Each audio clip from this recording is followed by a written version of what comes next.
A day in my life, bago pa ako maging isang construction worker. Pangarap ko talagang maging skater. Kaya kahit 29 years old na ako at may 2 anak, tinatry ko pa rin kung paano nga ba maging magaling mag-skate. Kaya umaga pa lang, nagpapapawis na ako. Pero hindi talaga yun yung dahilan. Kita nyo naman yung katawan ko, ang laki-laki ko na. Way ko lang talaga to para ma-burn yung fats ko kasi ang laki-laki ko na talaga. Ang hirap kaya gumalaw pag mataba ka na. Yung hita ko nagkikiskisa na. Grabe, nakakapagod pala tong mag-skate, tsaka nakakapagpapawis talaga ng madami. Naka-4 na dapa pala ako dito sa pagpapractice ko ngayong araw.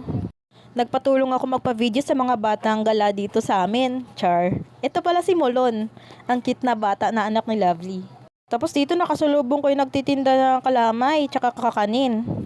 Buti na lang marunong siya umiwas, char. Kung hindi, bangga ko siya. Charis.